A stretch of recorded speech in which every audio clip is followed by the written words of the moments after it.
4 pillars చుట్టూ ఉండడం వలన నా పని చాలా ఈజీ. మధ్యలో ఉన్నాను నేను. కాదు, 4 ఇంతే పిల్లర్స్ చెప్పాను. వరకు ఓకే సార్. ఇంతే చెప్పాను నేను 5th పిల్లర్ అన్నారు చూడండి.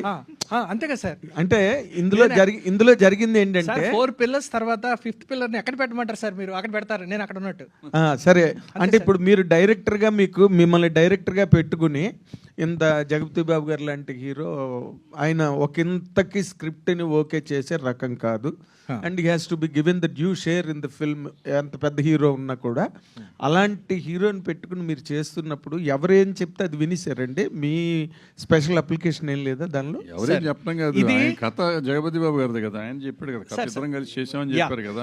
నేను ఆన్సర్ ఇస్తాను సార్. ఏంటంటే కలిసి పని చేశారు. ఇది ఒక టీమ్ వర్క్ సార్. అంటే ఏంటంటే ఇక్కడ ఎలాంటి భేషజాలు లేవు సార్.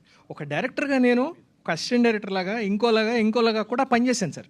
ఒక హీరో ఒక రైటర్ లాగా ఇంకా ఒక స్క్రిప్ట్ చిన్న డైలాగ్ కరెక్షన్కి సంబంధించి సెట్లోనేమో ఇంకేదో చిన్న క్లారిటీ కావాలని ఒక విధానంతో పనిచేశారు సార్. ఆయనకి సంబంధం లేదు, జేబీ గారికి సంబంధం లేదంటే ఇన్ ది సెన్స్ ఆయన చేయాల్సిన అవసరం లేదు, కానీ ఆయన చేశారు.